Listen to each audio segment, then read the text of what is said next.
My father sacrificed my future to protect his own failures. They stopped me at immigration, suitcase open, passport in hand. The officer said my name and announced a judicial alert in my record. I had the scholarship, the visa, and the conservatory's acceptance letter. I thought everything was in order until I heard the name of my father's company, a seizure order, and my signature listed as its legal representative. The signature was mine. The notary, his cousin. The power of attorney, a paper I'd signed 2 years earlier when he asked me to help him with some paperwork. With that gesture, he'd made me the face of unpaid invoices, false losses, and a loan that swallowed my savings. The alert blocked my exit from the country, and the conservatory gave me 15 days to resolve it or lose everything. I returned home with my suitcase untouched, and my stomach clenched. Dad greeted me with promises, misunderstanding, mixed up numbers, and overzealous bank. Mom stared at the floor and poured coffee. I called the notary and learned that the document made me responsible for undeclared taxes and a loan under my name. When I demanded an explanation, he used his usual tone. If I didn't help him, the business would collapse. If it collapsed, we'd lose the house. It was a cage wrapped in affection. He suggested selling my violin to pay an installment and pausing the scholarship while he sorted things out. He sorted them by emptying my university fund and pawning the medals from my competitions. I found the pawn receipt inside a drawer of concert programs. I went to the bank with a folder of emails. The manager explained that I appeared as a guarantor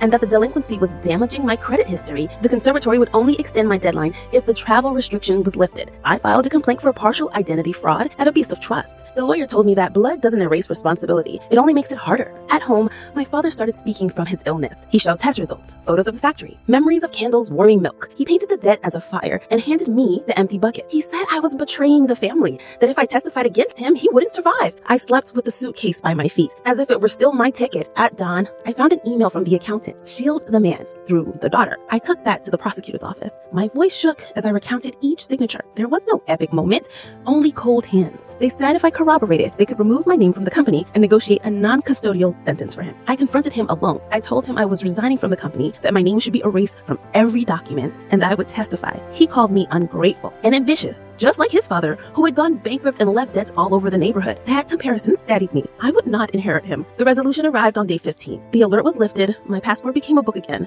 and the conservatory granted me a 1-year deferral. My father signed an agreement for payments, supervision, and community service. I watched him leave the office with his shoulders lower. I didn't feel victorious. I felt a crack tracing the shape of my own signature. I sold the old car and played weddings to rebuild my savings. I moved into the small room above a bakery. Mom called to say he now goes to the community center and has learned to ask for receipts. I listened quietly, marking a sonata with a pencil. I don't know if I believe in his change, but I've learned to tune without his noise. Today, I picked up an envelope stamped by the consulate. There's a date, a flight, and a seat with my full name on it. I filed away the documents, packed the violin, and closed the suitcase. There are no applause, only the click of the lock and the weight of a future that belongs to me again. And this time, it begins.